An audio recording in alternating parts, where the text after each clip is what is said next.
Maya's hands trembled as she reached for her helmet seals, every instinct screaming that she was about to commit suicide. The atmosphere outside contained chemicals that would burn her lungs and skin, and the gravity would crush her bones without the suit's exoskeleton support. But resonance of growing crystals had offered to teach her to breathe their breath without harm. And if there was even a chance that was possible, she had to try. Wait, Resonance said, its massive form shifting closer. The transition requires preparation. Your people's bodies follow different patterns than ours. We must first teach your flesh to sing in harmony with our world's song. The Kithaeron extended one of its appendages, which transformed as Maya watched.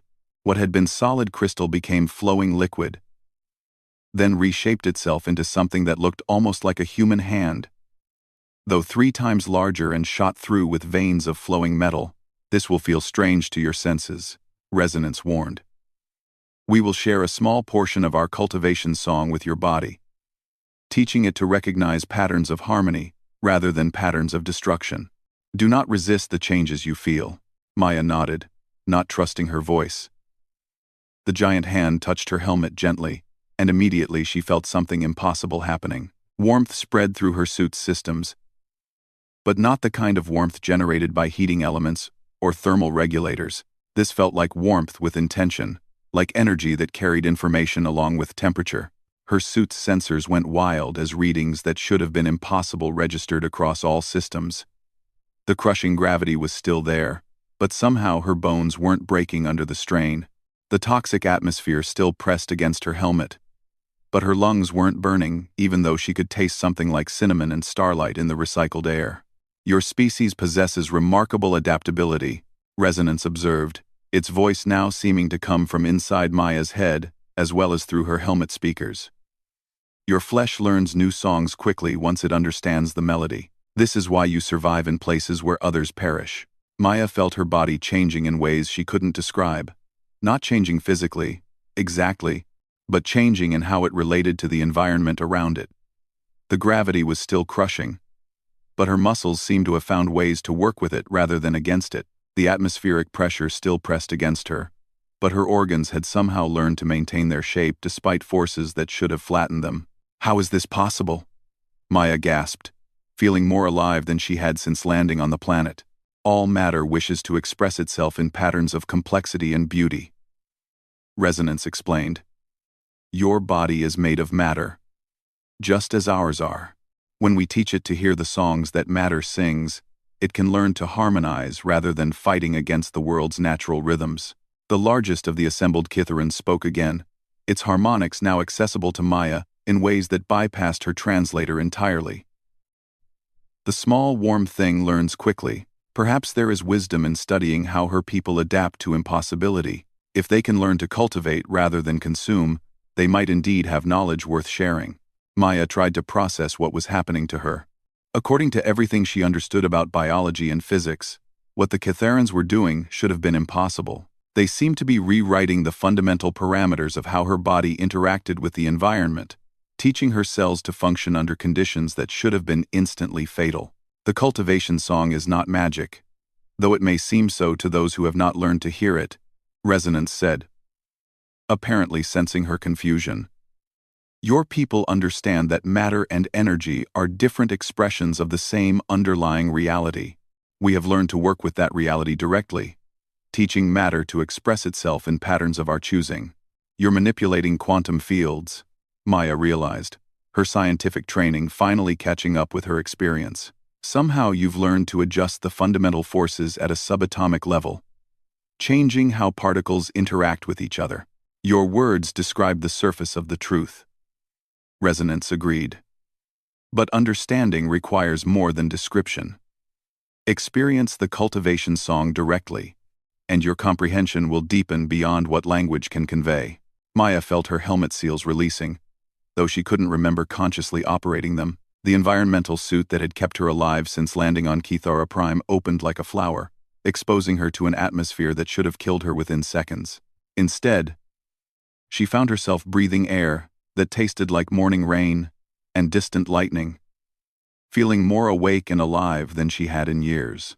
The gravity was still there, still far beyond anything humans had evolved to handle, but her body moved through it like a swimmer in deep water. Every step required effort, but it was manageable effort rather than the crushing struggle she had experienced in the suit. Her bones didn't break, her muscles didn't tear, and her organs continued to function despite pressures that should have flattened her. "Impossible," Maya whispered, then laughed at the inadequacy of the word. "Your people have a saying," the largest Kitharan observed. "Sufficiently advanced technology is indistinguishable from magic. What you are experiencing is neither technology nor magic, but understanding applied to the fundamental patterns that create reality." Maya looked around the crystalline chamber with new eyes. Where before she had seen advanced but incomprehensible technology, she now perceived something far more profound. The Kitharans hadn't built their city. They had convinced the matter itself to take these forms. They hadn't generated energy. They had invited the universe's natural tendency toward complexity to express itself through their structures. "Your people could learn these patterns," Resonance said, its massive form somehow seeming less overwhelming now that Maya could perceive the harmony underlying its existence. "But learning requires more than intellectual understanding. It requires fundamental changes in how your species relates to the universe around you." "What kind of changes?" Maya asked, though she suspected she already knew the answer. "You must learn to invite rather than command, to cultivate rather than exploit, to grow rather than consume," the largest Kitharan explained. "These are not merely philosophical principles but practical requirements for working with the cultivation song. Matter responds to intention, and intentions based on force or greed create discord rather than harmony."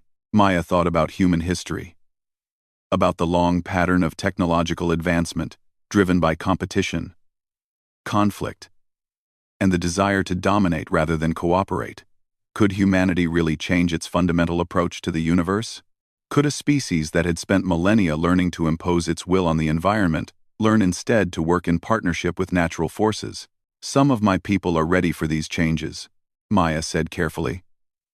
"But others would see your knowledge as another tool to be used for gaining advantage over their enemies. How do you teach cultivation to those who only understand conquest?" "Perhaps you do not teach them," another Kitharan suggested. "Perhaps you begin with those who are ready to learn, and let understanding grow naturally from there. Cultivation cannot be forced upon unwilling soil." "But that would mean leaving part of humanity behind," Maya protested. "My entire species would be divided between those who understand cultivation and those who remain trapped in patterns of exploitation. Is this not already the case?" Resonance asked gently.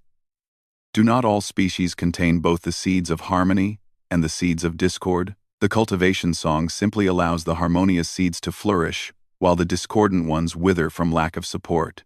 Maya felt the weight of the decision settling on her shoulders. She had come to Kithara Prime, hoping to bring back technology that would benefit all of humanity. Instead, she had discovered knowledge that could only be shared with those willing to fundamentally change their approach to existence. It was more profound than anything she had imagined, but also more challenging than any simple technological exchange.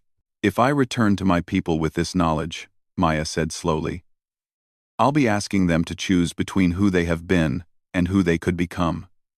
Some will see that as an opportunity for growth. Others will see it as an attack on everything they believe about human nature. All growth requires the willingness to release old patterns in favor of new ones," the largest Kitharan observed. "This is true whether the growth is individual or collective. Your people have demonstrated remarkable adaptability in extreme circumstances. Perhaps they can adapt to the most extreme circumstance of all: the possibility of true harmony with the universe." Maya closed her eyes and tried to imagine explaining what she had learned to the Galactic Council. How could she describe the sensation of breathing toxic air without harm?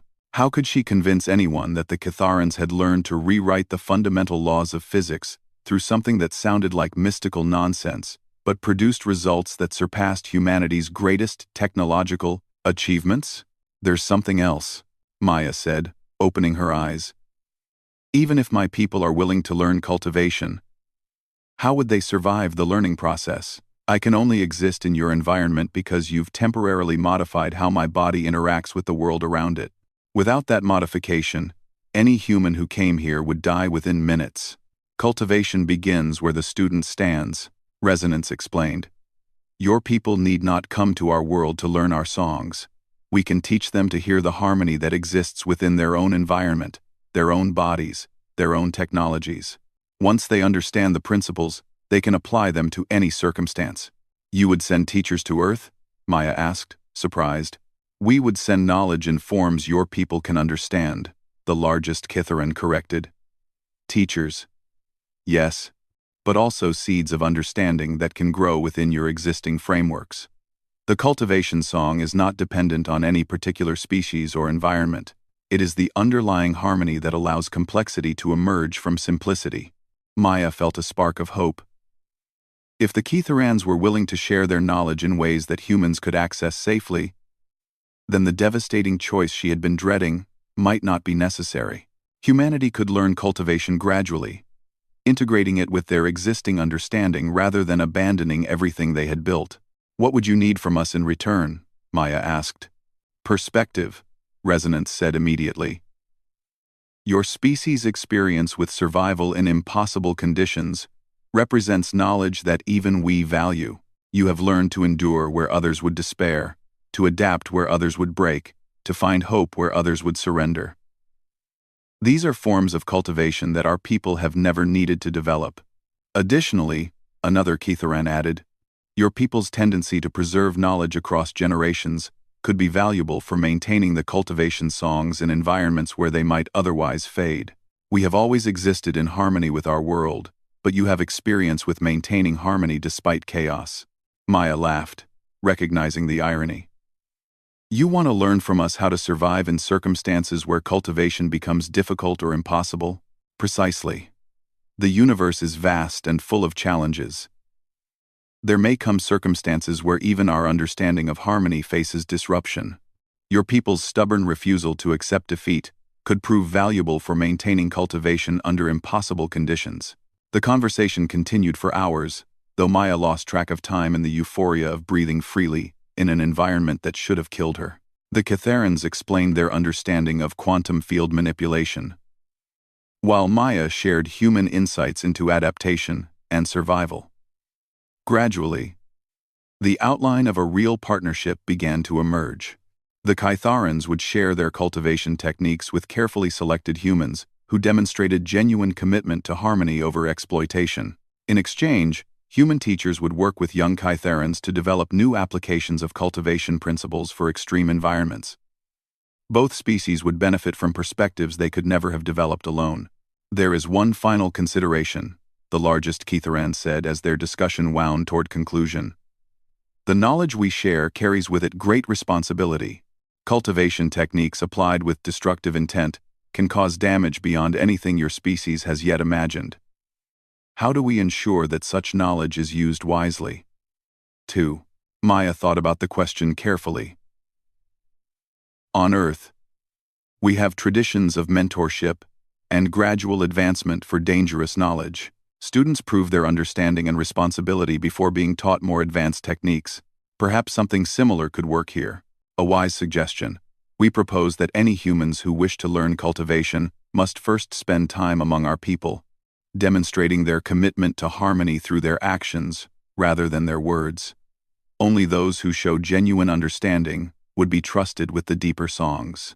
And any Kitharans who wish to learn human survival techniques would spend time on human worlds, learning to maintain harmony despite chaos and scarcity, Maya added. The agreement was more complex and far-reaching than anything Maya had imagined when she first stepped out of her crash pod. It wasn't just a technology transfer, but the beginning of true cultural exchange between species with fundamentally different approaches to existence.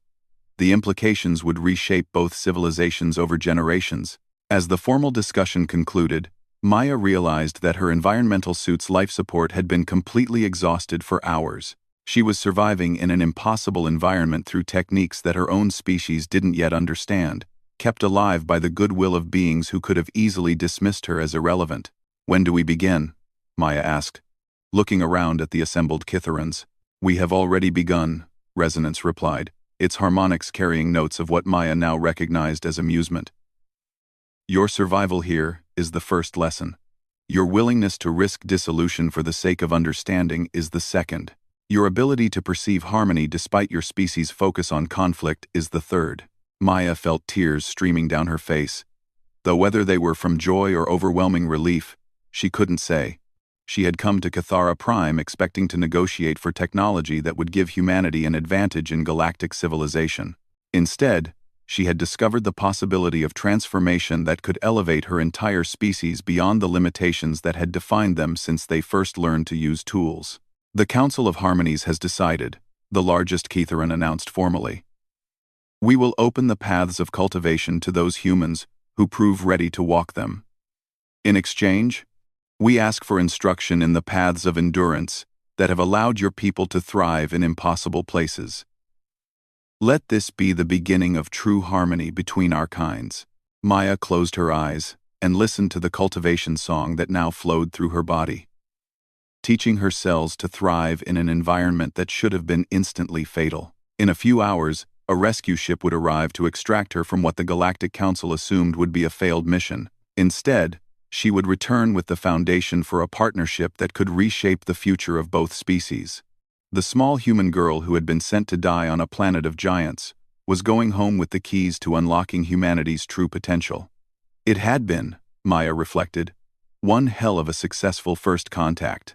As she prepared for the journey back to her crashed pod, Maya realized that she was no longer the same person who had landed on Cathara Prime 3 days ago. The cultivation song had changed her in ways that went beyond simple physical adaptation. She understood now that survival wasn't just about enduring impossible conditions, but about finding harmony within them. That understanding would make all the difference in the challenges to come, both for her and for the species she represented in the vast tapestry of galactic civilization. Maya's first step outside the pod nearly sent her sprawling face first into the alien soil. The gravity hit her like a physical weight, making her bones feel like they were made of lead and her muscles like overstretched rubber bands. She caught herself against the pod's hull, gasping inside her helmet as her body tried to adjust to forces that should have crushed her flat. The suit's exoskeleton whirred to life, servos and support struts activating to help distribute the crushing weight. It wasn't comfortable, but it was survivable. And right now, survivable was all Maya needed. She stood slowly, testing her balance and trying to get a feel for how to move in this impossible environment. The clearing stretched for roughly 50 meters in every direction, surrounded by the crystal trees she had glimpsed from inside the pod. Up close, they were even more magnificent. Each trunk was perfectly transparent, shot through with veins of what looked like flowing metal that pulsed with soft light. The branches overhead created a canopy that filtered the sunlight into patterns that shifted and danced as the breeze moved the leaves.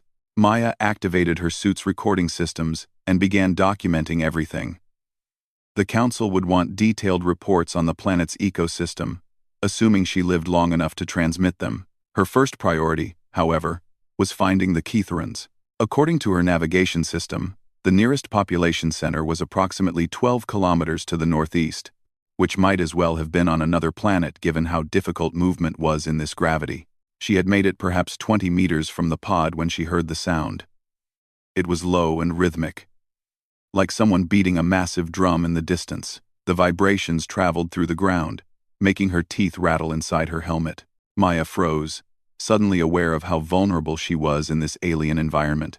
The drumming grew closer, accompanied by a sound like wind moving through a cave system. Maya looked around frantically for cover, but the clearing offered nothing but the geometric plants and her crashed pod. She was completely exposed, a tiny figure in a landscape designed for beings 10 times her size. The source of the noise emerged from the crystal forest with a grace that defied its enormous size. Maya's first thought was that someone had taught a mountain to walk. The creature stood at least 20 meters tall, with a body that seemed to be part organic and part living architecture. Its skin was the same translucent material as the trees, shot through with the same flowing metal veins. Multiple limbs moved in perfect coordination, each one ending in appendages that could have crushed her pod without effort. This had to be a Kytheran.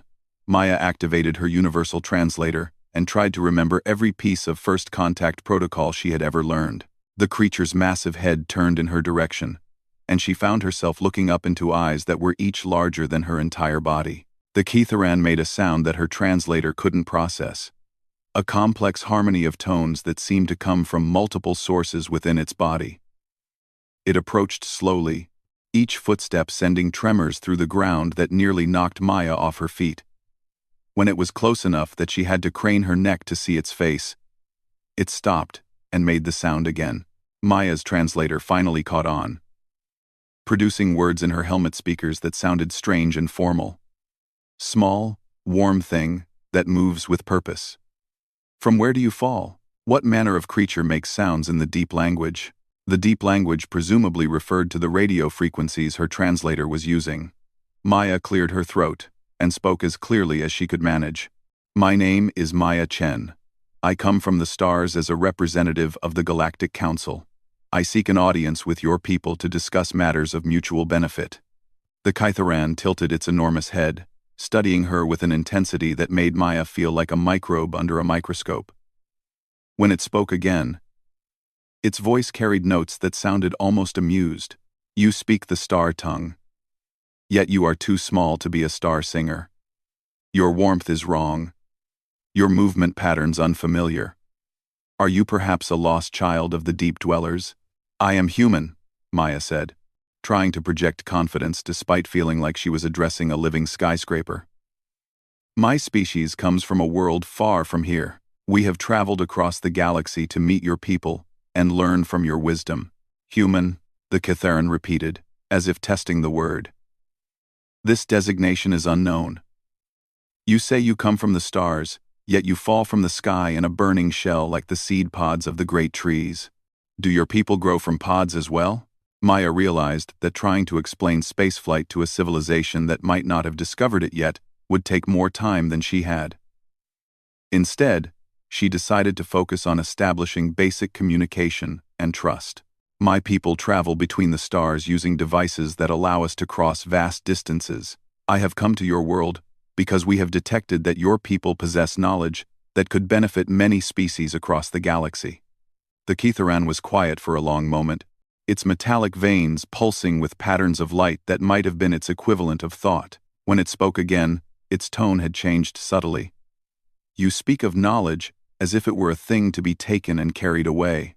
Knowledge lives in the harmony between thought and growth, between intention and cultivation.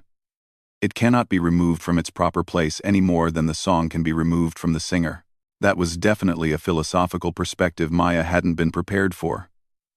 The briefings had suggested the Kitharans might be a highly advanced technological civilization, but their representatives seemed to speak more like a poet or mystic than a scientist.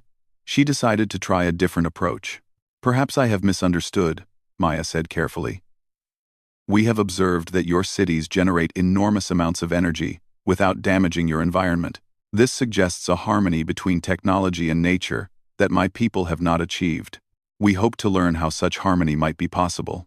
The Kitharan's eyes brightened, literally, with light that pulsed in complex patterns.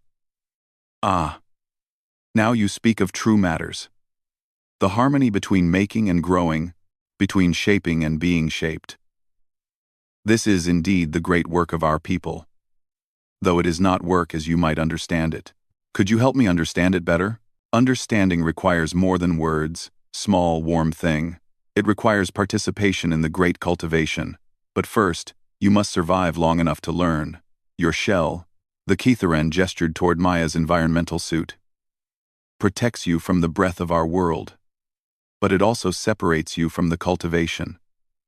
How long can you remain within your shell? 1. Maya checked her suit's life support readout. Approximately 60 hours at current consumption rates. Such a brief span. The Kitharan's voice carried what sounded like sympathy, yet perhaps sufficient for a beginning. I am called resonance of growing crystals. Though that is approximation your sound-making can produce. I will guide you to the place of first understanding, where others of my people gather to tend the young growth. The journey to the place of first understanding was unlike anything Maya had ever experienced. Resonance of growing crystals moved through the crystal forest with a fluidity that seemed impossible for something so massive. The creature's feet found purchase on what looked like solid ground, but Maya's instruments detected complex root systems, and crystalline structures just beneath the surface that created a living network throughout the forest. More remarkable still was how the forest responded to the Kitharen's presence. Trees that blocked the path somehow shifted aside without any visible mechanism, their crystalline trunks bending like grass in the wind. Smaller plants reconfigured themselves to create clearer roots, and the very ground seemed to reshape itself to provide easier passage. "Your forest is alive," Maya observed, struggling to keep up despite the assistance her exoskeleton provided. "Not just the plants, but the entire ecosystem functions as a single organism. All places where my people dwell become places of cultivation," Resonance replied, its massive form moving ahead without apparent effort. "We do not build upon the world, small Maya Chen. We grow with it, teaching it new patterns of existence while learning from the patterns it teaches us." They emerged from the forest onto a ridge that overlooked a valley filled with structures that defied every assumption Maya had made about architecture. The buildings seemed to grow from the landscape itself, their crystalline walls flowing seamlessly from the bedrock. Spires twisted upward like frozen tornadoes, connected by bridges that pulsed with the same metallic veins she had seen in the trees. Energy flowed visibly through the structures, creating patterns of light that were beautiful beyond description. "The place of first understanding," Resonance announced. "Here, young Kitharans learn to hear the deep songs of matter and energy. Perhaps you too can learn to hear, despite your different nature." Maya stared at the city in wonder. This wasn't just advanced technology. It was a completely different approach to the relationship between civilization and environment. Where human cities imposed order on their surroundings, this place seemed to have negotiated a partnership with the very atoms it was built from. "How is this possible?" she whispered, her translator picking up the words and broadcasting them to Resonance. "All matter sings, small Maya Chen. Your people have perhaps learned to force matter to take shapes that serve your needs. But have you learned to hear its preferences, to understand what forms it desires to take? We have spent countless generations learning to listen, to suggest rather than command, to cultivate rather than construct." They descended into the valley along paths that formed themselves as they walked. Maya's instruments went wild trying to analyze what they were detecting. The ground beneath her feet registered as both solid rock and flowing liquid, somehow maintaining the properties of both simultaneously. The structures around them generated massive amounts of energy, but her sensors couldn't identify any conventional power source. Other Kitharans moved through the city with the same fluid grace as Resonance, each one a unique variation on the same impossible theme. Some were taller and more angular, their crystalline skin refracting light in sharp geometric patterns. Others were broader and more rounded, their bodies flowing like living water. All of them possessed the same metallic veins that pulsed with inner light, and all of them moved with the casual power of beings who had mastered forces Maya's people couldn't even properly detect. "Your energy systems," Maya said as they approached what appeared to be the center of the city. "Our instruments suggest you're generating power equivalent to a small star, but we can't identify any fusion reactors or antimatter containment systems. What's your power source?" "Power is not taken, small Maya Chen. It is invited to flow in patterns of usefulness. The universe wishes to express itself through complexity and organization. We have simply learned to provide pathways for that expression." Maya's scientific training rebelled against such mystical language, but her instruments couldn't argue with the results. Whatever the Kitharans were doing, it worked on a scale that put human technology to shame. The trick was figuring out whether their methods could be adapted for use by species that hadn't spent countless generations learning to hear the songs of matter. They stopped before a structure that seemed to be part building and part enormous flower. Petals of crystalline material opened as they approached, revealing an interior space that somehow felt both vast and intimate. Other Kitharans were gathered inside, their forms creating a living mandala of light and energy. "The Council of Harmonies," Resonance explained. "They will determine whether your people are ready to learn the deeper songs." Maya straightened her shoulders and checked her translator one final time. This was why she had come to Kithara Prime. Everything up to this point had been preparation for the real challenge, convincing a civilization of giants that humanity deserved to learn their secrets. The largest of the assembled Kitharans spoke first.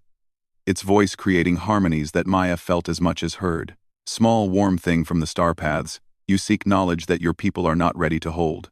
Your species takes rather than cultivates, forces rather than invites, consumes rather than grows. Why should we share wisdom that you will use to repeat these patterns on a larger scale? The question hit Maya like a physical blow. She had expected to negotiate for technology or information, but instead found herself defending humanity's right to exist. Worse, she wasn't sure the Kitharan was wrong. Human history was full of examples of advanced technology being used for destruction rather than creation. You're right, Maya said finally, surprising herself with her honesty. My people have often used new knowledge destructively. We've fought wars with every new technology we've developed, and we've damaged our own world through careless use of industrial processes. But we've also learned from our mistakes. We've begun to understand that true advancement requires harmony between progress and preservation. Words are easy to speak, another Kitharan interjected. The deep songs reveal intention more clearly than language. If your people truly seek harmony, why do they send warriors to negotiate with gardeners? Maya felt a moment of confusion before realizing what the Kitharan meant. Her suit's exoskeleton and life support systems registered to their senses as armor and weapons. To beings who had learned to work with their environment rather than against it, she must look like a walking declaration of hostility. I am not a warrior, Maya said, though she realized how unconvincing that must sound. I am a explorer and scientist. My equipment is designed to help me survive in environments that would otherwise kill me, not to harm others. Yet you carry within your shell devices designed to sample and analyze without invitation, the largest Kitharan observed. You seek to take small pieces of our world back to your people, as if knowledge could be harvested like fruit from a tree. One. Of God? One. Maya felt the conversation slipping away from her. Every response she could think of seemed to confirm their suspicions about humanity's exploitative nature. She was running out of time, both in the conversation and in her mission.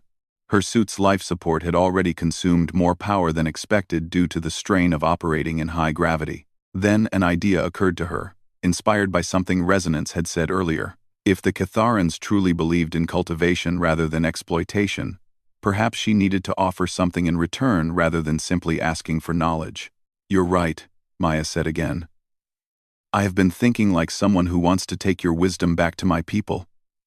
But what if instead, some of my people came here to learn your ways? What if we offered to share our own knowledge in exchange for the chance to participate in your cultivation? The assembled Kitharans went quiet, their metallic veins pulsing in synchronized patterns.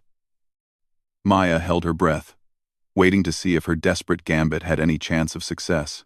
An interesting proposal, the largest Kitharan said eventually. But your people's knowledge follows different patterns than ours. What could beings who think in terms of taking and forcing offer to those who practice growing and inviting? Maya thought about human achievements, trying to find something that might appeal to beings who valued harmony over power.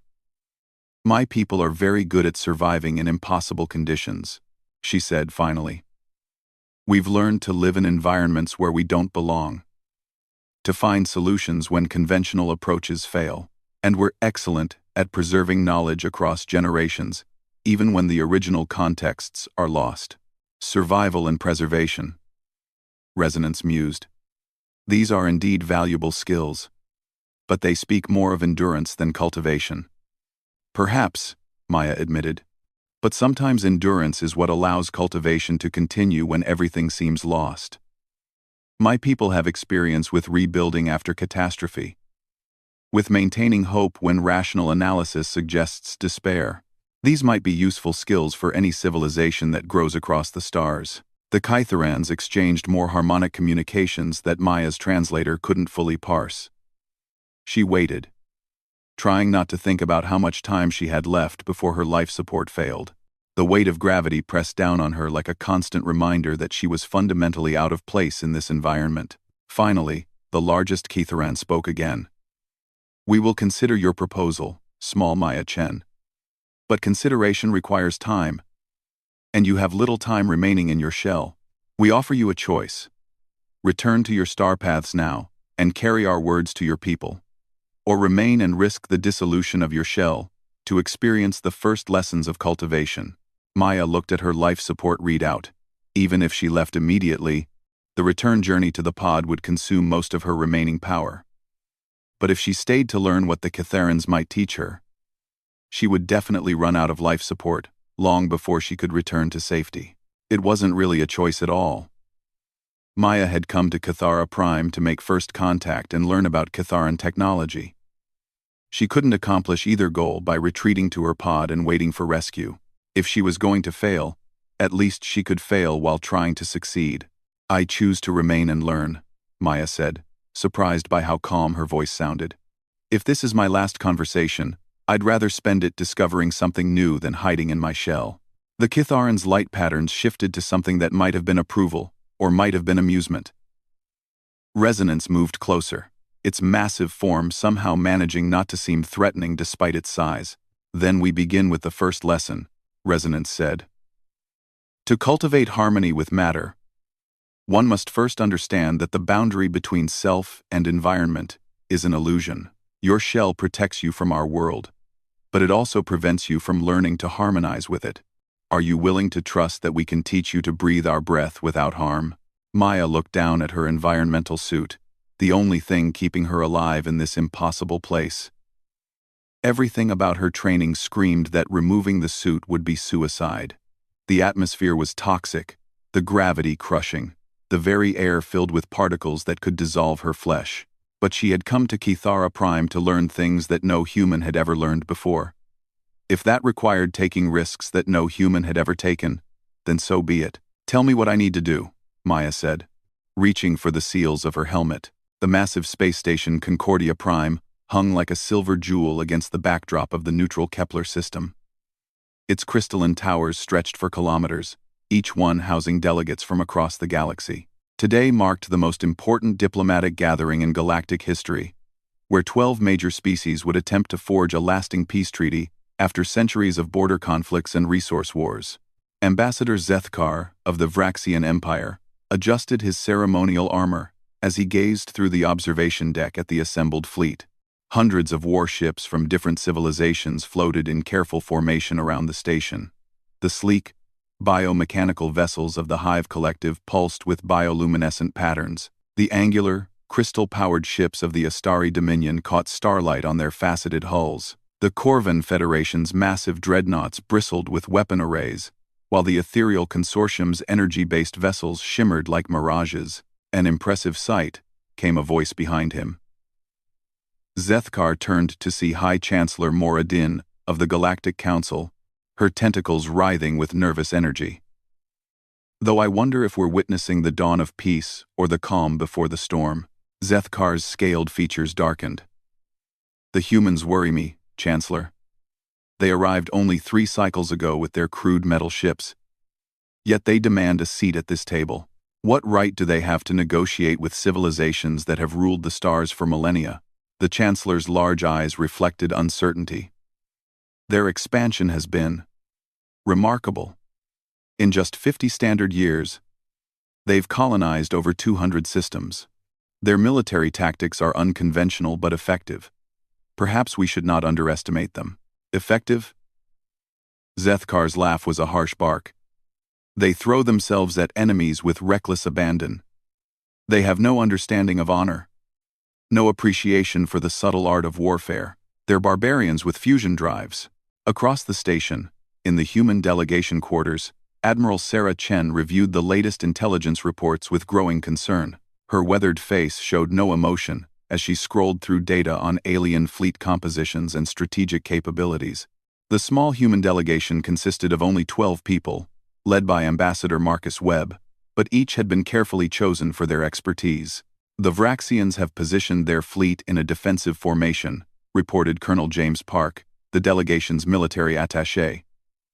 "They're clearly expecting trouble. The Hive Collective has been running continuous bioscans of our ships, and the Corvan Federation keeps requesting detailed technical specifications of our weapons systems." Ambassador Webb, a silver-haired diplomat with kind eyes that had seen too much war, set down his coffee cup. "They're testing us, trying to determine if we're a threat or an opportunity. What's the status of our fleet?" Admiral Chen's expression remained neutral. Task Force Prometheus is holding position at the edge of the system. As agreed. 50 ships. Standard diplomatic escort as per galactic protocol. And our real assets? Webb asked quietly. Chen's smile was thin as a blade. Still cloaked and undetected. The aliens' sensors are impressive. But they're looking for energy signatures and mass displacements. They're not looking for what we actually brought. Dr. Elena Vasquez, the delegation's xenobiologist, looked up from her analysis of the alien species' psychological profiles. We need to be careful here. Each of these species has fought the others for resources, territory, or ideology. The only reason they're even considering peace is because the galactic economy is collapsing under the weight of constant warfare. They see us as either a potential ally or a threat to eliminate. The main conference chamber of Concordia Prime was a marvel of engineering, designed to accommodate the various environmental needs of all 12 species. The aquatic collective's representatives floated in pressurized water tanks, while the silicon-based thermophiles sat in superheated containment suits. The air was a carefully balanced mixture that wouldn't poison anyone, though some species required breathing apparatus. As the session began, the tension was palpable. Each delegation sat at precisely measured distances, with force fields ready to deploy at the first sign of aggression. The Hive Collective's queen voice spoke in harmonious chords that were translated by universal communicators. The Ethereal Consortium's ambassador appeared only as a shimmering energy pattern barely contained within a specialized field generator. High Chancellor Moradin called the assembly to order. Honored delegates, we gather today to forge a new era of galactic cooperation. For too long, our civilizations have bled themselves dry in endless conflicts. The human delegation has requested to speak first. Ambassador Webb rose slowly, his simple black suit a stark contrast to the elaborate armor, robes, and environmental suits of the other delegates. He appeared almost fragile compared to the massive Corvan general or the imposing Vraxian war leader. Esteemed representatives, Webb began, his voice carrying clearly through the translation systems. Humanity comes to this table not as conquerors or supplicants, but as neighbors seeking understanding. We've watched your wars from the edges of known space, and we've seen the toll they've taken. Entire star systems reduced to rubble. Billions of sentient beings dead. Economies shattered. We believe there's a better way. The Vraxian delegate, General Korthax, slammed his armored fist on the table. You speak of watching, human. But where were you when the Hive Collective devoured 3 of our colonies? Where was your better way when the Corvan Federation glass-bombed our industrial worlds? The tension in the room spiked as old grievances surfaced. The Hive Queen voice's harmonies turned discordant, translating to harsh accusations against the silicon thermophiles. The Astari Dominion's crystalline ambassador began glowing brighter, a sure sign of agitation. Webb raised his hand calmly. We were not there because we were not yet ready to offer meaningful assistance. But we are here now. And we come with a proposal that could benefit all of us. And what could you possibly offer that we haven't already considered? Sneered the Ethereal Consortium's energy form. Your species is barely past the chemical propulsion stage of development. Admiral Chen leaned forward slightly, catching Webb's eye. The ambassador nodded almost imperceptibly. We offer perspective, Webb said simply, and the willingness to guarantee any peace treaty with our military might. The chamber erupted in laughter from multiple species. The Corvan general's mechanical voice box crackled with amusement. Your 50 ships against the combined might of 12 galactic civilizations? Amusing. Oh. Webb's expression didn't change. General Vextar, with respect, you're thinking conventionally. Tell me, how many of your wars have been won through overwhelming force? The laughter died as the alien delegates considered this. The truth was uncomfortable. Most of their conflicts had devolved into grinding wars of attrition that nobody truly won. Our proposal is simple, Webb continued. A mutual non-aggression pact, enforced by humanity as neutral arbiters. Any species that breaks the treaty faces the full military response of the human fleet. Preposterous. The Vraxian general stood, his massive frame towering over the table. You expect us to accept the word of a species we've known for mere cycles? What guarantee do we have that you won't simply conquer us all once our fleets stand down? Webb smiled sadly. Because, General, we've already had the opportunity to conquer you all, and we chose not to. The silence that followed was deafening. Dr. Vasquez activated her personal tablet, transmitting data to the central display. Star charts appeared, showing human colony locations throughout the galaxy. For the past 27 years, Webb explained, human settlements have been established within striking distance of every major population center, of every species in this room. We've been your neighbors all along. We've watched your wars, studied your tactics, learned your weaknesses. If conquest was our goal, we would have struck during the Third Corvan-Vraxian War, when both your fleets were depleted. The alien delegates studied the star charts with growing alarm. The humans hadn't just expanded randomly, they'd systematically positioned themselves to threaten or defend any world in known space. This is impossible, whispered the Aquatic Collective's delegate through his translator. Our sensors would have detected such a massive colonization effort. Would they? Dr. Vasquez asked. Your sensors are designed to detect your own technologies. Human settlements use different energy signatures, different construction materials. We've been hiding in plain sight. Admiral Chen stood for the first time, her military bearing evident despite her civilian clothes. Delegates. Humanity learned warfare from studying your conflicts. We've analyzed every battle, every strategy, every tactical innovation your species have developed over the past millennium. We know your strengths, your weaknesses, your standard operating procedures. The Hive Queen voice's harmonies became agitated. This suggests long-term planning, infiltration, deception. It suggests caution, Webb corrected. We watched 12 advanced civilizations tear themselves apart over resources and territory. We decided to learn from your mistakes rather than repeat them. General Korthax's voice was barely controlled fury. You speak of peace while revealing that you've been spying on us for decades. How is this not an act of war? Because, Webb said quietly, if we wanted war, you'd already be dead. The blunt statement sent shockwaves through the assembly. The Ethereal Consortium's ambassador flickered with energy discharges, while the Silicon Thermophile's representatives began overheating their containment suits. High Chancellor Moradin raised all 4 of her arms for silence. Ambassador Webb, your words border on threats. This assembly was called to discuss peace, not to exchange ultimatums. Webb nodded respectfully. Chancellor, I apologize if my words seemed threatening. That was not my intention. I'm simply stating facts. Humanity has had the capability to wage war against any of your civilizations for nearly 3 decades.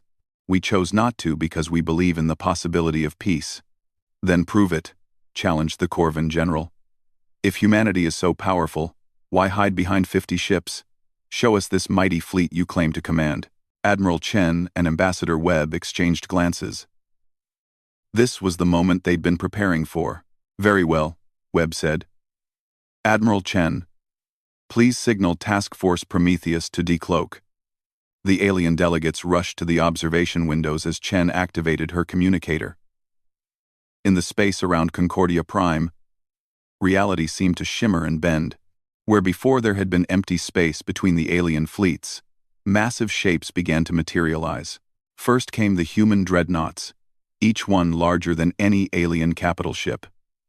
Their hulls were matte black, absorbing sensor scans and light alike. Then came the carriers, bristling with launch bays for smaller attack craft. Heavy cruisers appeared next, their weapon arrays clearly visible even from the space station. But it was the numbers that struck fear into alien hearts. What had appeared to be 50 human ships was revealed to be nearly 1,000. They had been cloaked not by energy shields or exotic matter, but by technology the aliens had never encountered. Metamaterials that bent electromagnetic radiation around them, making them invisible to conventional sensors. The human fleet hung in perfect formation around Concordia Prime, close enough that their weapons could obliterate any target on the station, yet positioned in such a way that they formed a protective screen around all the alien vessels. By the void, whispered the Astari delegate, his crystalline form pulsing with shocked energy patterns. How many ships do humans actually possess? Admiral Chen's smile was predatory. Enough. General Vextar of the Corvan Federation was frantically consulting his tactical displays. This is impossible. Our intelligence networks should have detected a fleet of this size. The energy requirements alone. Your intelligence networks were looking for familiar technologies, Dr. Vasquez explained. Our ships run on different principles. Our FTL drives don't create the subspace distortions your sensors watch for. Our reactors don't emit the quantum signatures your passive arrays detect.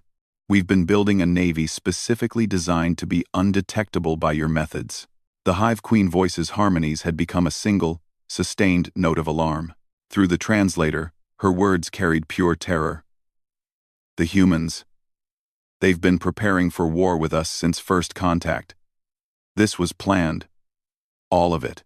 Webb shook his head sadly. No, Your Harmony. We've been preparing for the possibility of war while hoping for peace. There's a difference. The Vraxian general's scaled features had paled to a sickly green. You could have destroyed us all at any time. Our fleets, our worlds, we're defenseless against technology we can't even detect. But we didn't destroy you, Webb pointed out. Even now, with our fleet revealed, we're not attacking. We're asking you to consider peace. The Ethereal Consortium's ambassador flickered rapidly, his energy form struggling to maintain cohesion. This changes everything. If humanity possesses such overwhelming superiority, why negotiate at all? Why not simply dictate terms? Webb's expression became infinitely sad. Because that's not who we are. Yes. We could conquer your civilizations. We could impose our will through force. But we've studied your histories, and we know where that path leads. Conquest breeds resentment. Resentment breeds rebellion. And rebellion breeds more war. We watched the Dominion Wars, Admiral Chen added. We saw what happened when the Astari tried to impose their crystal technology on other species. 3 centuries of insurgency and terrorism. We witnessed the Hive Collective's attempt to assimilate the Outer Rim, 200 years of guerrilla warfare that devastated both sides. Dr. Vasquez activated another display, showing historical timelines. Every galactic conquest in recorded history has eventually failed. The conquered species always find ways to resist, to fight back, to cause more suffering than the initial conquest prevented. The chamber had fallen silent except for the hum of life support systems. Each alien delegate was processing the implications of humanity's revelation. They were not dealing with another conquering species, they were facing something far more dangerous. A species that could conquer them but chose not to. High Chancellor Moradin's tentacles writhed nervously. If humanity's goal is truly peace, what guarantees can you offer? How do we know you won't change your minds in the future? Webb leaned forward earnestly. Chancellor, I could give you words, promises, treaties written in a dozen languages, but ultimately, you'll have to take this on faith, the same faith we're showing by revealing our capabilities to you. Faith? The Corvan general's mechanical voice carried disbelief. You ask us to have faith while demonstrating that you could end our civilizations with a thought? We're demonstrating that we haven't ended your civilizations despite having the power to do so for decades, Admiral Chen corrected. Actions speak louder than words, General. We've had this capability for 27 years. In that time, how many human attacks have been launched against your worlds? The answer was obvious and uncomfortable. None. The Vraxian delegate stood slowly, his massive frame trembling slightly. This assembly was supposed to be about ending our wars with each other. Instead, we discover that we've all been living at the mercy of a species we barely knew existed. You've been living, Webb emphasized. Your worlds are intact. Your people are alive. Your civilizations continue to evolve and grow. That was our choice, and it remains our choice. The Aquatic Collective's representative had been silent throughout the exchange, but now his translator conveyed urgent concern. The implications are staggering.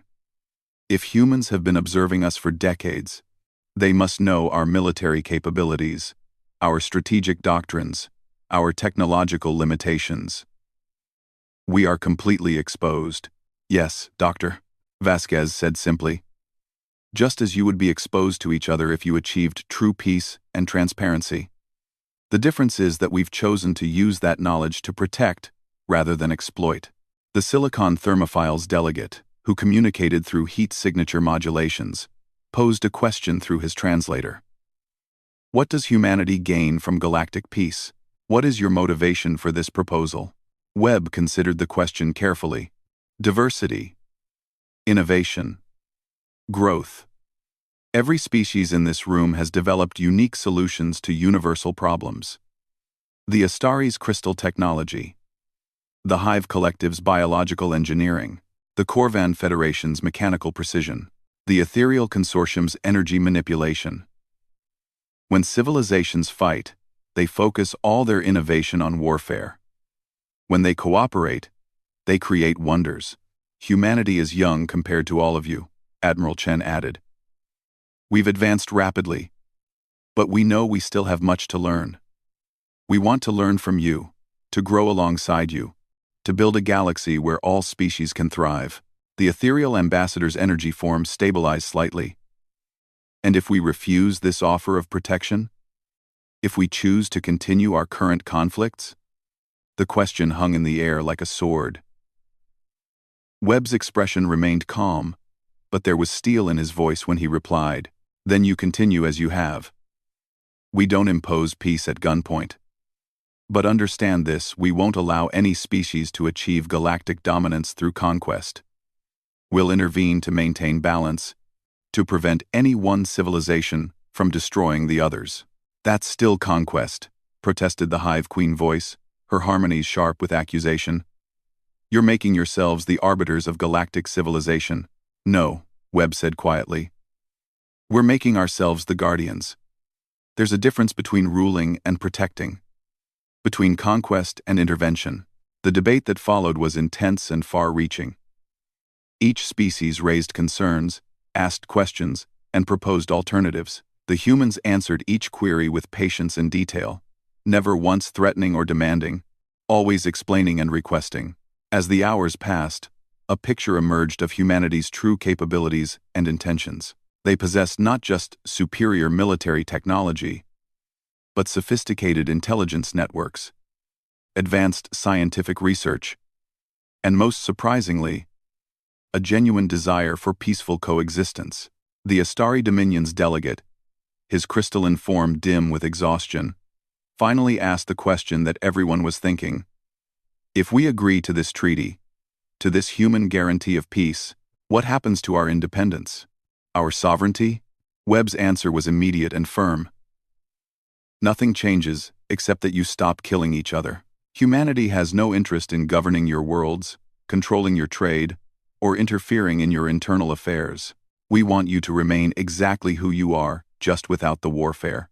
And if conflicts arise between our species despite the treaty? Pressed the Corvan general. Then we mediate, Admiral Chen replied. We investigate. We determine facts. And if necessary, we intervene with precisely the minimum force required to stop the aggression and restore peace. Dr.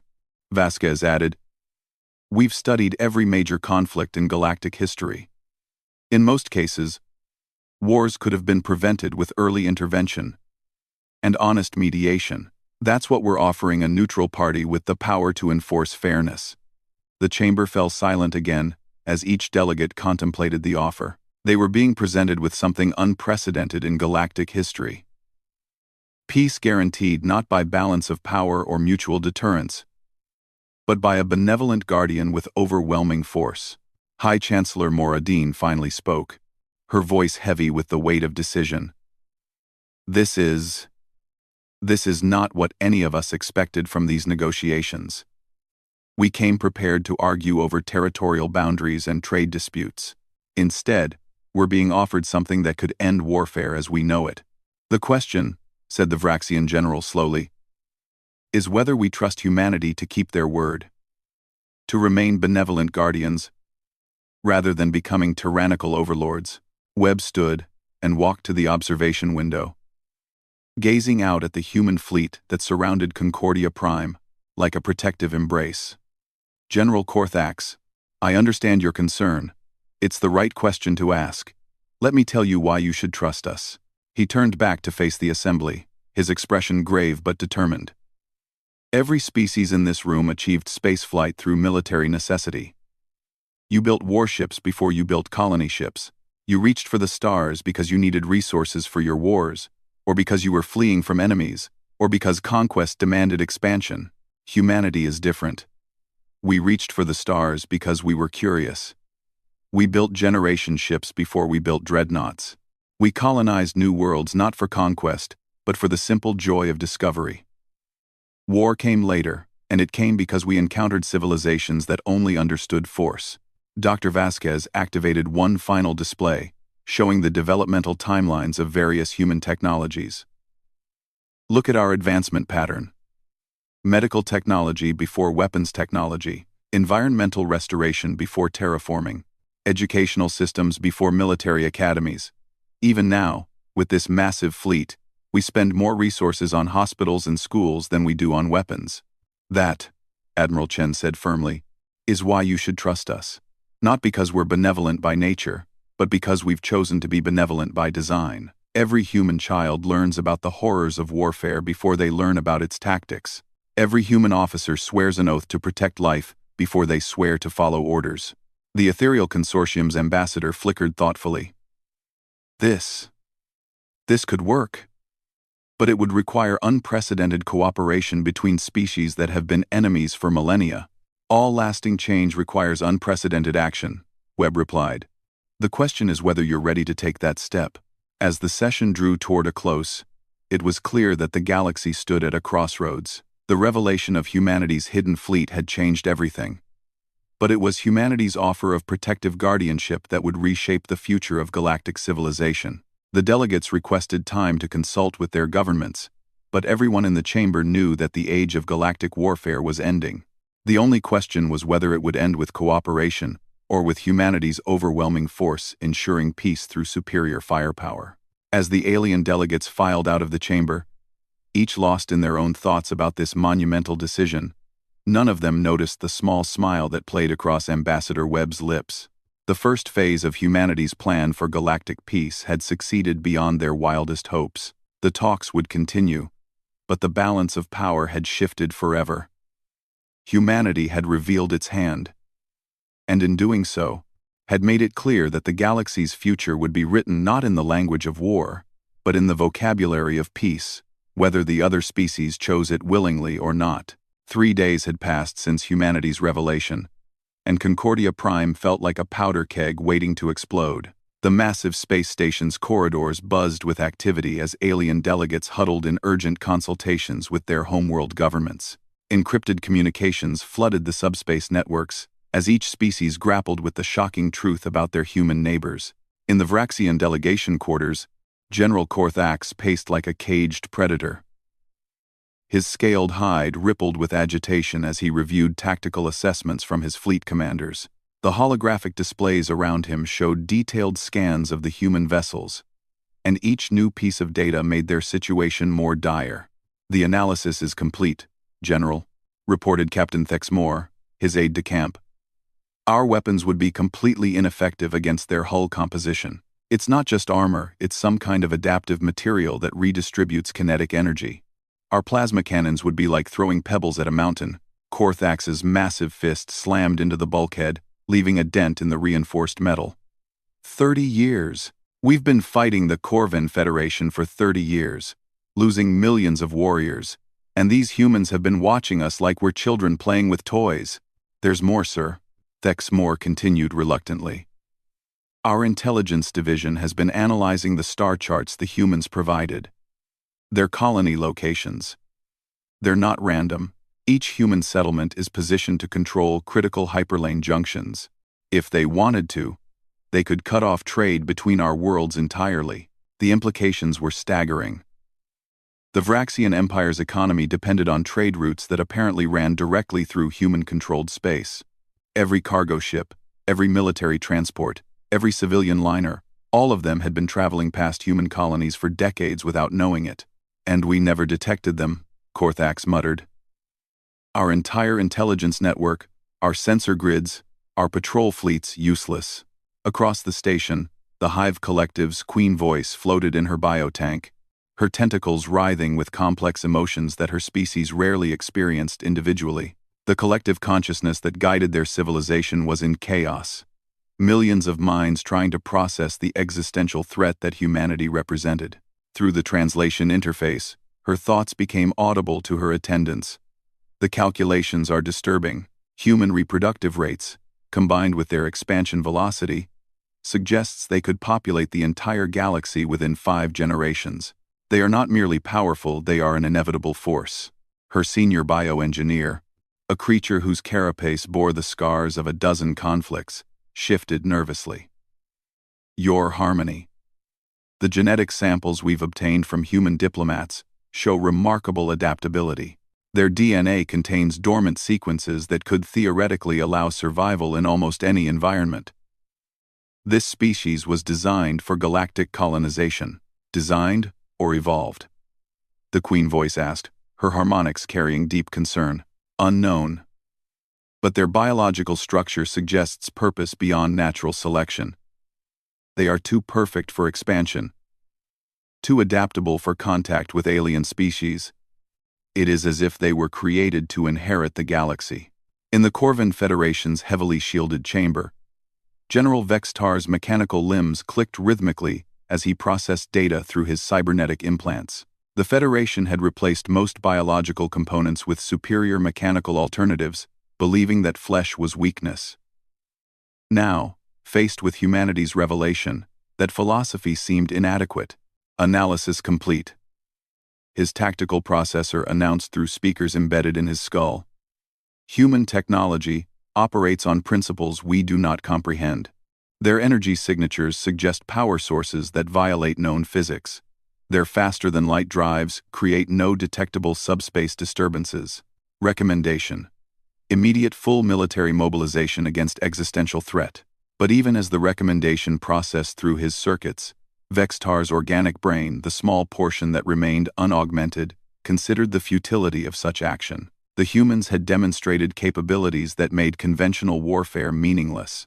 What was the point of mobilizing when the enemy could strike your homeworld before your sensors detected their approach? Sir, his aide interrupted, we've received reports from our outer colonies. Human settlements have been identified within weapons range of 17 major Federation worlds. They could have attacked us at any time over the past 2 decades. Vextar's optical sensors focused on the tactical display. Red markers showed human positions. Blue markers showed Corvin worlds. The pattern was clear: humanity had been in position to decapitate the Federation's military and industrial capabilities for years. They could have ended the war with the Vraxians by eliminating both sides, he realized. Instead, they watched us bleed ourselves white while they built their strength. The Astari Dominion's delegate, Crystalline Elder Zephnoth, communed with the living crystal matrix that served as his species' collective memory. The resonance patterns within his translucent body shifted as he accessed millennia of stored knowledge, searching for any precedent for humanity's revelation. Through harmonic vibrations translated into audible speech, he shared his findings with the other Astari representatives. In all our recorded history, no species has possessed such overwhelming technological superiority while choosing restraint. The closest parallel was the Ethereal Consortium's first contact with primitive species, but even they conquered through cultural assimilation rather than military dominance. The humans confound our understanding, replied Elder Vithara, her crystalline form pulsing with confused energy patterns. They claim to seek peace, yet reveal overwhelming force. They speak of cooperation, yet demonstrate their ability to destroy us all. Are they guardians or predators? Perhaps, Zephnath resonated thoughtfully. They are something we have never encountered before, a species that achieve dominance through intelligence rather than aggression, that seeks cooperation rather than conquest. Meanwhile, in the human delegation quarters, Admiral Chen reviewed intelligence reports with growing concern. The alien species were reacting exactly as predicted. But that didn't make the situation less dangerous. Vraxian military assets are moving to high alert, Colonel Park reported. The Korvan Federation has begun recalling their outer fleets. The Hive Collective is showing unusual bioship production in their core systems. They're preparing for war, even though they know they can't win. Ambassador Webb nodded grimly. Fear makes species do irrational things. They know we could defeat them. But some of them would rather die fighting than accept our protection. Dr. Vasquez looked up from her analysis of alien communication intercepts. It's more than fear, Ambassador. It's pride. These are civilizations that have defined themselves through their military prowess, their conquest of space, their dominance over other species. Accepting human guardianship means admitting that they're no longer the apex predators they believed themselves to be. Admiral Chen activated a secure communication link. Task Force Prometheus, this is Alpha Command. Maintain current positions but prepare for possible hostile action. Some of our guests might decide that a glorious death is preferable to peaceful surrender. Understood, Admiral, came the reply from Captain Martinez aboard the dreadnought Indomitable. All ships report ready status. Should we begin active scanning of alien vessels? Negative. Continue passive monitoring only. We don't want to appear threatening unless they force our hand. Webb walked to the observation window and gazed out at the alien fleets surrounding Concordia Prime. The irony is that we're offering them exactly what they claim to want: an end to warfare, economic prosperity, freedom to develop their civilizations without fear of attack. But because it comes from us, because it requires acknowledging our superiority, they see it as defeat rather than victory. Perhaps, Dr. Vasquez suggested, we need to give them a way to save face. Something that allows them to accept our proposal without feeling conquered. The next morning's session was delayed as emergency consultations continued among the alien delegations. When the assembly finally reconvened, the atmosphere was electric with tension. Each species had made their decision about humanity's offer, and the consequences would reshape galactic civilization. High Chancellor Moradin called for order, her tentacles betraying her nervousness despite her diplomatic training. Honored delegates, we have received preliminary responses from your respective governments. Before we proceed with formal discussions, I believe it would be beneficial to address some concerns that have been raised. The Vraxian general stood first, his massive frame radiating barely controlled fury. The Vraxian Empire demands clarification. Ambassador Webb, you claim to offer protection and guarantees of peace. But what assurance do we have that humanity won't simply replace us as the dominant force in the galaxy? Webb's response was calm and measured. General Korthax, dominance has never been our goal. If it were, we would have achieved it decades ago. We're offering to be neutral arbiters, not galactic rulers. Arbiters chosen by whom? The Korvan general interjected, his mechanical voice cutting through the translation static. What gives humanity the right to determine the fate of civilizations that existed before your species discovered fire? Admiral Chen leaned forward. With respect, General Vextar, right has nothing to do with it. Capability does. We have the power to enforce peace, and we're offering to use it for everyone's benefit. The alternative is continued warfare that benefits no one. The Ethereal Consortium's energy form ambassador flickered with agitation. This is conquest disguised as benevolence. You seek to make us dependent on your protection, to reduce proud civilizations to client states under human oversight. Dr. Vasquez activated her display, showing economic projections. Client states? Look at these numbers. Under the current system of constant warfare, your combined civilizations lose approximately 40% of their gross domestic product to military expenditures. Your populations suffer under rationing and conscription. Your scientific advancement is focused entirely on weapons development. Under our proposal, she continued, military spending could be reduced to minimal defensive forces. The resources currently wasted on warfare could be redirected to infrastructure, education, exploration, and quality of life improvements. Each species would become wealthier and more advanced, not more dependent. The Aquatic Collective's representative raised a troubling point. But what happens when humanity inevitably fractures? Your species is young, unified by the challenge of expansion. What occurs when internal human conflicts arise? Who protects the galaxy from civil war among the Guardians? The question struck at one of humanity's greatest fears, that their own unity might not survive their success. Webb's answer came after a long pause.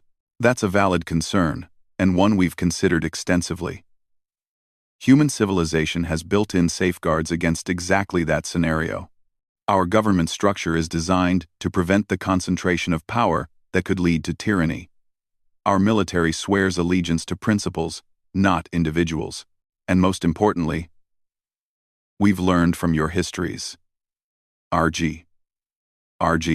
We've seen what happens when powerful species fragment the Dominion Wars, the Hive Collective Schism Crisis, the Ethereal Ascension conflicts. We've designed our institutions specifically to prevent such fragmentation. The Hive Queen Voice's harmonies carried deep skepticism. All civilizations believe they are immune to the forces that destroyed their predecessors. History suggests otherwise.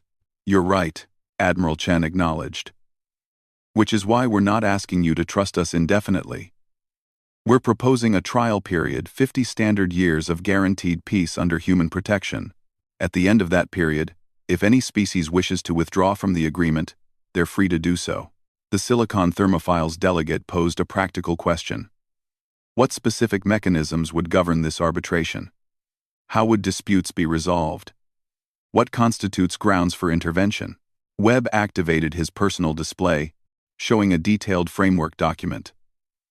We've drafted a comprehensive set of protocols. Any interspecies conflict would be subject to mandatory mediation. If mediation fails, the matter goes to an arbitration panel, consisting of representatives from all species, including humanity. Only if arbitration fails and one party initiates military action would humanity intervene directly. And the nature of that intervention? Pressed the Astari elder. Precisely calibrated to stop the aggression with minimal force, Admiral Chen replied. Our goal would be to separate the combatants and force them back to the negotiating table, not to punish or conquer. The debate continued for hours, with each species raising objections, concerns, and alternative proposals. Through it all, the human delegation remained patient and responsive, addressing every question with detailed answers and concrete proposals. But beneath the diplomatic discourse, tensions were rising. Several alien delegations had received new orders from their home governments, orders that would change the nature of the negotiations entirely.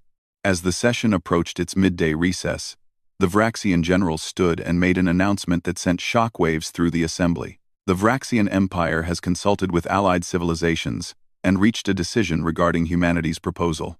We respectfully decline your offer of protection. The chamber erupted in surprised murmurs and agitated communications between delegates.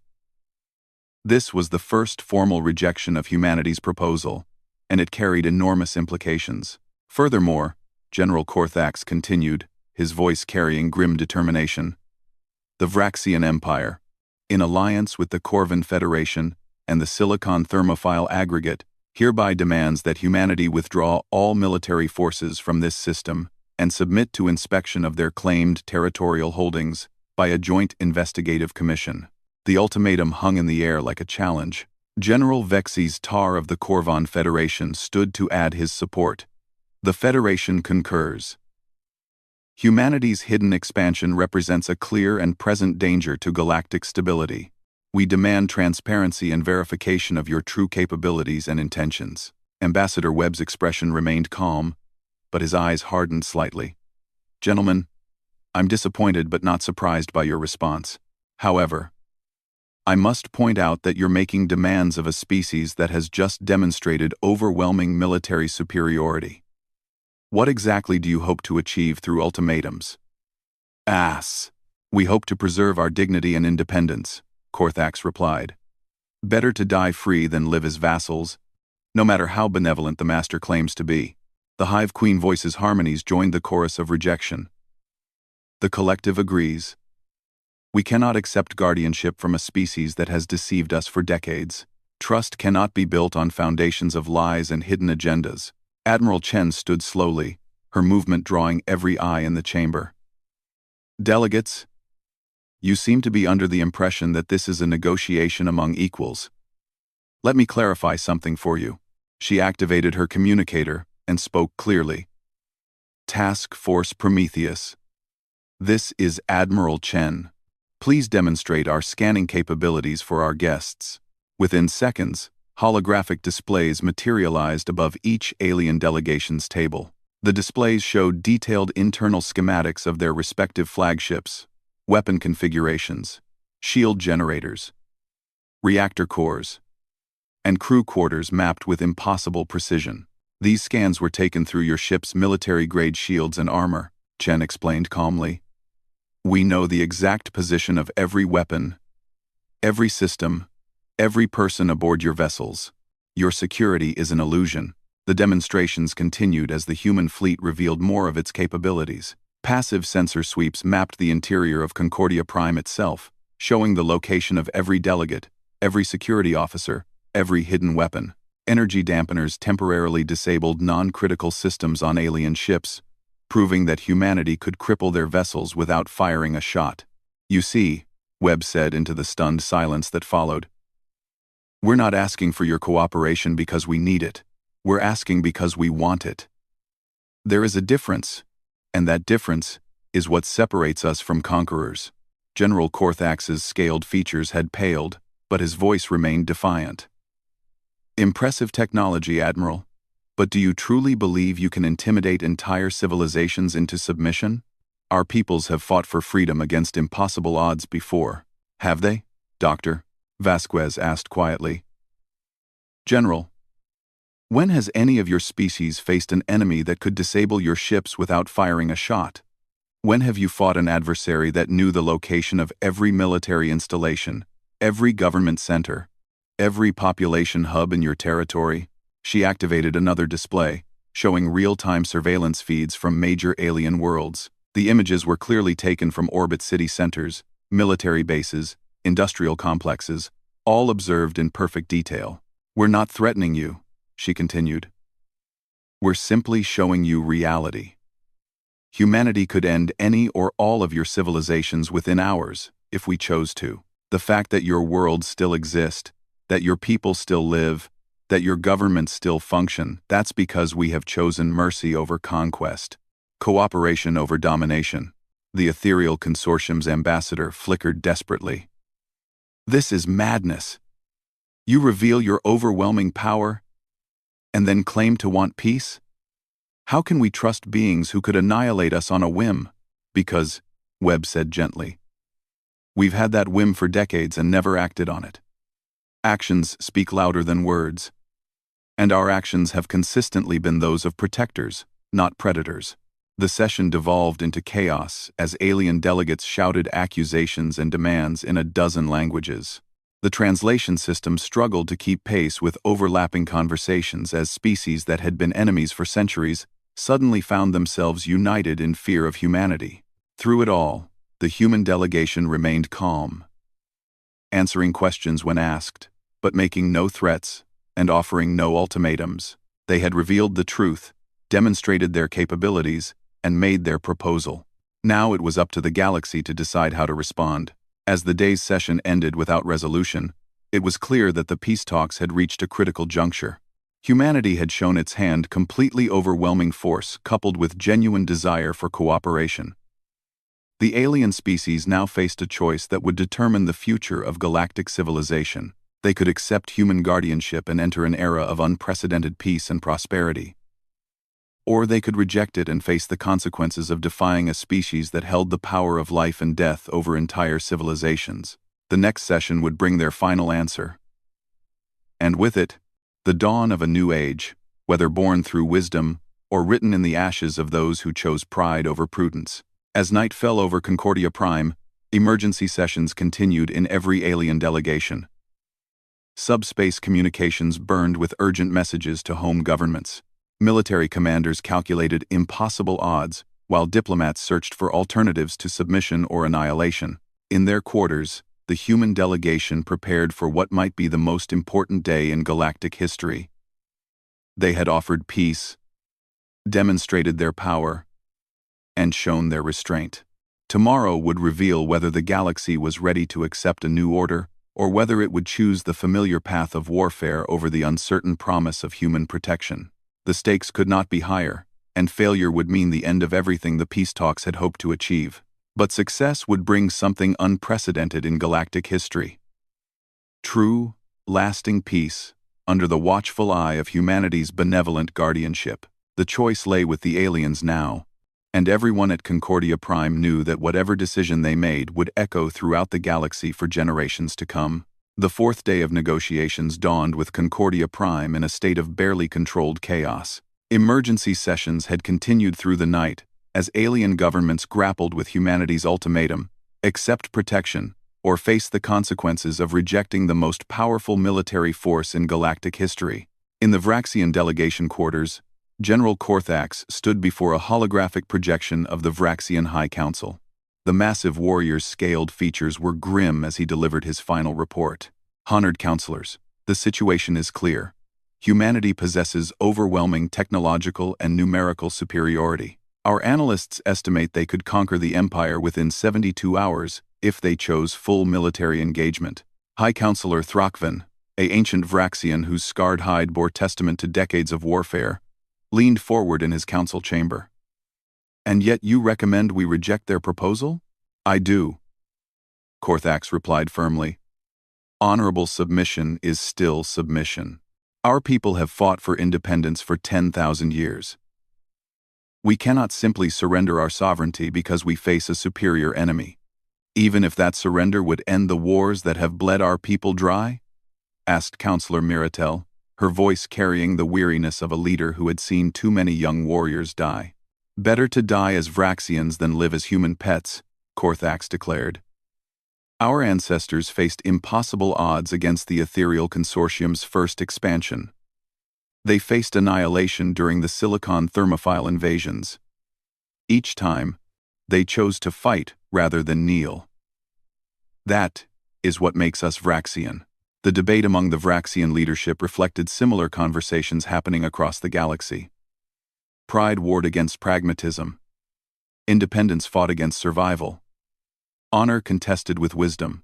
In the Korvan Federation's command center, General Vextar processed tactical scenarios through his cybernetic implants. The mechanical portions of his brain calculated probabilities while his remaining organic neural tissue grappled with emotions that his enhanced systems couldn't quantify. Probability of Federation victory against human forces, 0.003%, his tactical processor announced.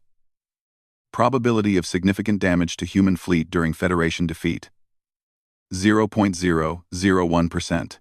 Recommendation unchanged. Immediate surrender and acceptance of human terms. But his organic mind rebelled against the cold logic of his implants. "Probability calculations cannot account for the value of freedom," he told his assembled staff officers. "The Federation was built by beings who chose mechanical enhancement over biological weakness. We became stronger by abandoning flesh for steel, chaos for order, emotion for logic. We will not abandon our principles now." Captain Rex, though, whose cybernetic implants were less extensive than his generals, raised a concern. "Sir, our simulations show that continued resistance will result in the complete destruction of Federation military assets and potential civilian casualties in the billions. Is principle worth such a cost?" HPM. Vextar's optical sensors focused on the tactical display showing human fleet positions. "Captain, what is existence without purpose? What is survival without meaning? If we accept human guardianship, we become obsolete. A client species dependent on alien protection for our very survival. The Federation would cease to exist in any meaningful sense." Across the station, the Hive Collective faced a crisis unlike any in their species' history. The Queen voice floated in her biotank, but she was no longer speaking for a unified consciousness. For the first time in millennia, the Hive mind was experiencing discord. Through her translation interface, the conflict became audible. Voices. Different voices. Some speak of survival, others of resistance. The harmony is broken. We cannot reach consensus. Her attendants watched in alarm as their leader's bioluminescent patterns fluctuated wildly. The Hive Collective's greatest strength, their ability to think and act as one, had become a weakness when faced with an impossible choice.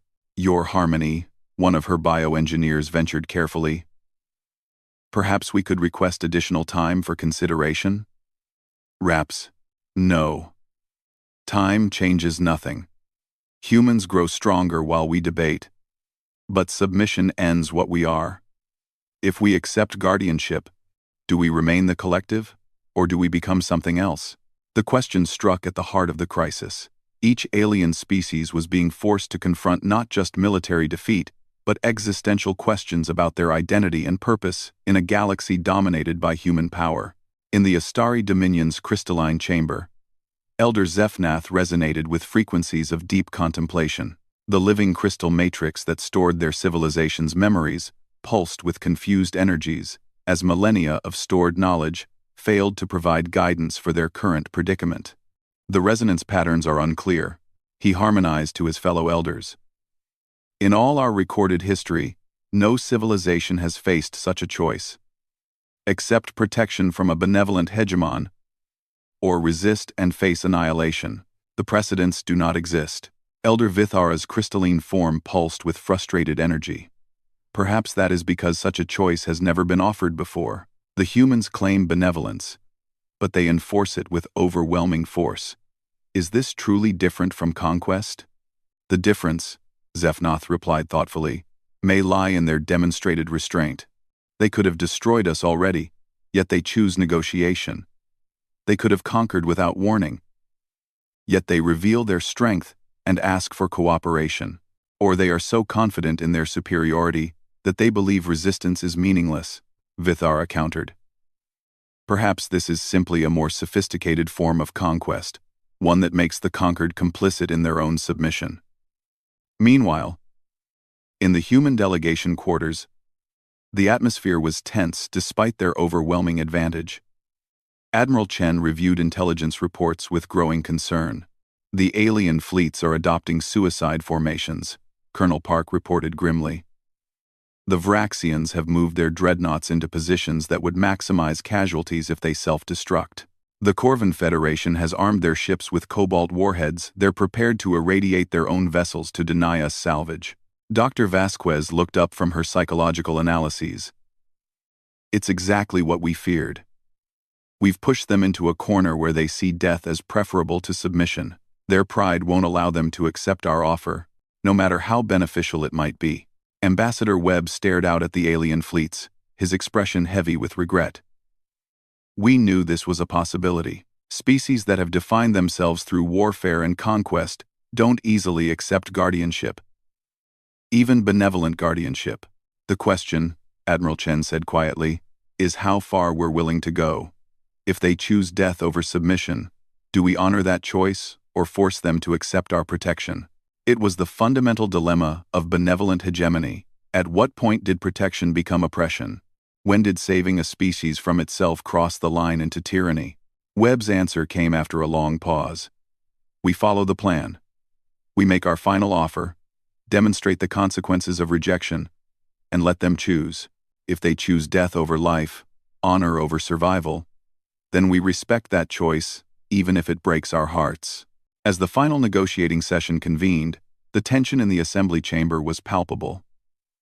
Each delegation knew that the next few hours would determine the fate of galactic civilization. The human offer was clear: accept protection and prosper, or reject it and face the consequences.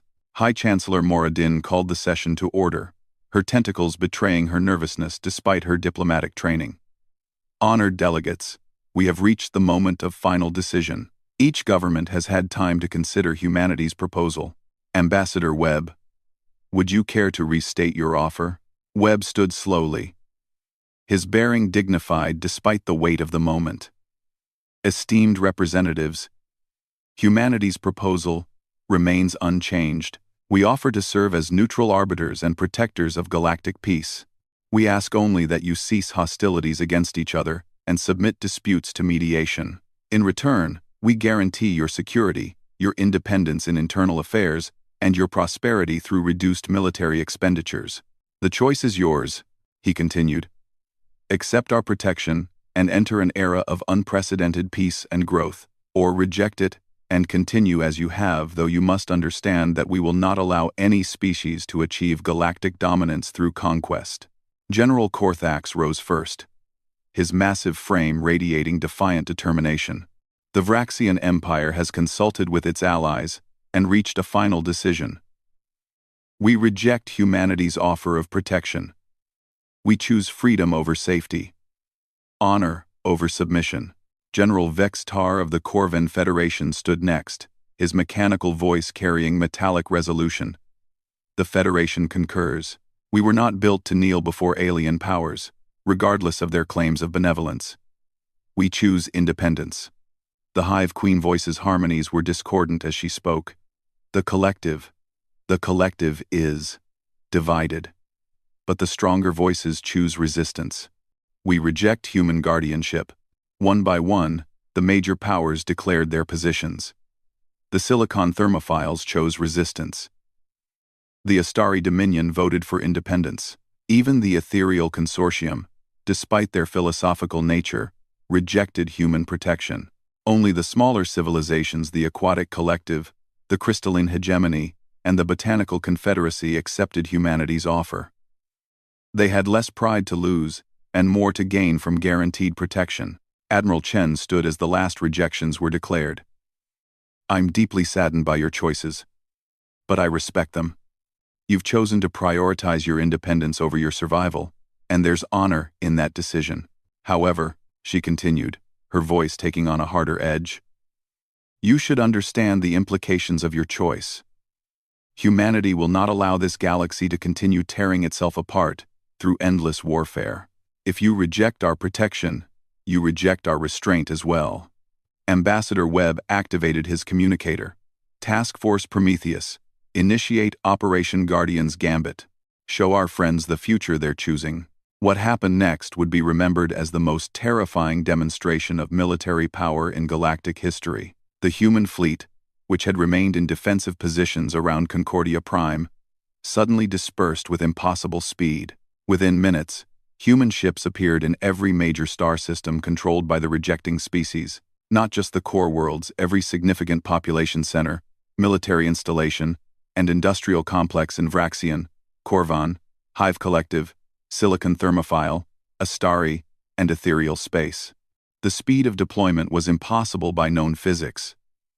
The humans had not just cloaked their ships, they had positioned them throughout the galaxy and kept them hidden for decades. Every major alien civilization had been living under the silent watch of human forces that could strike at any moment. On the tactical displays in the assembly chamber, red markers appeared by the thousands. Human ships surrounded alien homeworlds, guarded hyperlane junctions, and watched over colonial territories. The scope of the deployment was breathtaking and terrifying. This, Admiral Chen announced calmly, is what restraint has looked like for the past 30 years. Every day, human commanders have had the power to end your civilizations with a single order. Every day, they have chosen not to. General Korthax stared at the tactical display showing human dreadnoughts in orbit around Vrax Prime, the Empire's capital world. Impossible. Our sensor nets, our patrol fleets, have been watching empty space while we've been watching you, Dr. Vasquez explained. Every military exercise, every fleet movement, every strategic planning session we've been observing and learning. We know your capabilities better than you do. The Hive Queen voice's harmonies became a single, sustained note of terror. Her biotank's nutrient fluid churned as she processed the implications. You could have destroyed us at any time. Our colonies, our worlds, our children. Yes, Webb said quietly. And we chose not to. We chose to reveal ourselves and ask for cooperation, instead of simply conquering you. That choice to seek partnership, rather than dominance, is what defines us. General Vextar's cybernetic systems were processing tactical data at maximum speed, but his organic brain couldn't accept what his sensors were telling him. The deployment patterns. You've had us surrounded for decades. This isn't just military superiority, it's complete strategic dominance. It's also, Admiral Chen pointed out, complete strategic restraint. We could have ended the Vraxian-Corvan War at any time by eliminating both fleets. We could have stopped the Hive Collective's expansion by sterilizing their breeding worlds. We could have prevented the Silicon thermophile raids by destroying their mobile foundries. Instead, we watched and waited, hoping you would eventually choose peace on your own. When that didn't happen, we decided to offer you a better alternative. The demonstration continued for 30 minutes, as human ships revealed themselves throughout known space. The message was clear: there was nowhere to run, nowhere to hide, no possibility of resistance that humanity hadn't already anticipated and prepared for. When the last ship had decloaked, the silence in the assembly chamber was deafening. The alien delegates stared at displays, showing the true extent of human power, trying to process the revelation that their entire civilizations existed only because humanity allowed it. Elder Zephnoth of the Astari Dominion finally broke the silence, his crystalline form pulsing with resigned acceptance. This changes everything. We believed we were choosing between independence and protection. Instead, we were choosing between cooperation and subjugation. No, Webb corrected gently. You're still making the same choice. The only difference is that now you understand the full context. We're not threatening you with destruction if you reject our offer. We're simply showing you that your independence was always an illusion. Then what? Demanded General Korthax. If we're already at your mercy, why the negotiations? Why not simply dictate terms? Admiral Chen's expression softened slightly. Because that's not who we are, General. We could have conquered you decades ago, but we chose not to. We could impose our will by force, but we prefer cooperation. We could rule as tyrants, but we'd rather serve as guardians. The choice is still yours, Webb added. Accept our offer and work with us to build a better galaxy. Or reject it and continue your wars, but understand that we will intervene to prevent any species from gaining the upper hand. The age of galactic conquest is over. One way or another. Dr. Vasquez activated a new display showing projected outcomes. Under continued warfare with human intervention, your civilizations will stagnate. Resources will be wasted on military buildups that serve no purpose. Innovation will be stifled by the knowledge that any advantage will be neutralized by human action. Under our protection, she continued, those same resources can be redirected toward exploration, research, cultural development, and quality of life improvements. You can become everything you're capable of becoming, instead of remaining trapped in cycles of violence. The Aquatic Collective's delegate, who had already accepted humanity's offer, spoke up. The choice seems clear. Humanity offers us the chance to transcend our limitations, to become more than we've ever been. Why do you resist this gift? General Vexistar's mechanical voice carried bitter irony. Because it's not a gift freely given when the alternative is extinction. This is conquest with a velvet glove no less complete for being gentle. Is it? Webb asked. Tell me, General, what have you lost by learning of our presence? Have we changed your government? Have we interfered with your trade? Have we demanded tribute or territory? The only thing that's changed is your knowledge of reality.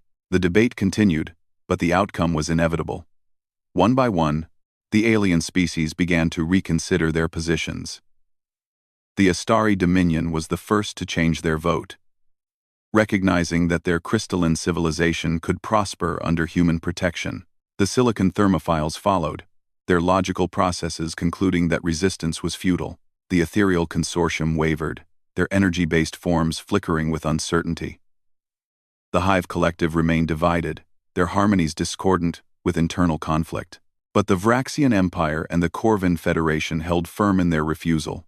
Pride and honor demanded that they choose death over submission, even when submission offered life and prosperity. As the session drew toward its close, Ambassador Webb made one final appeal. General Korthax, General Vextar, I understand your positions, and I respect them. You're choosing to die as free beings, rather than live as protected ones.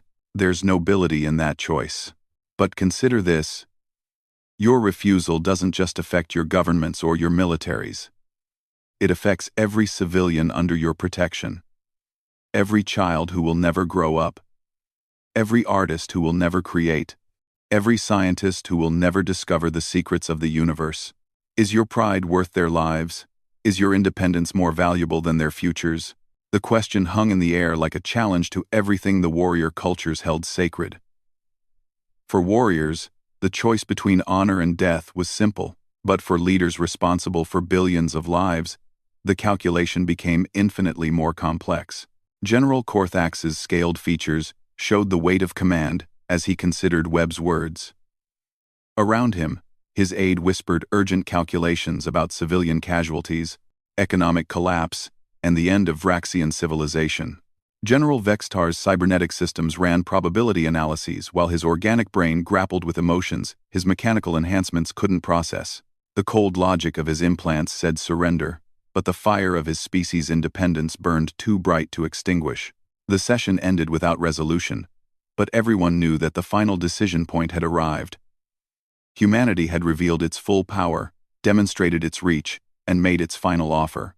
The alien species now faced the ultimate choice: accept a new reality, where humanity guaranteed peace through overwhelming force, or reject it and face the consequences of defying the new galactic order. As night fell over Concordia Prime, emergency consultations continued in every delegation. Subspace communications burned with urgent debates as governments struggled with the most important decision in their civilization's histories. The next morning would bring final answers, and with them, the dawn of a new galactic age. Whether that age would be born through wisdom or written in the ashes of those who chose honor over survival remained to be seen. But one thing was certain: the galaxy would never be the same. Humanity had stepped onto the galactic stage not as conquerors, but as guardians whose power was matched only by their restraint. The question was whether the other species were wise enough to accept that guardianship while it was still offered freely. The choice would define the future of every sentient being in known space, and the consequences would echo through the stars for generations to come.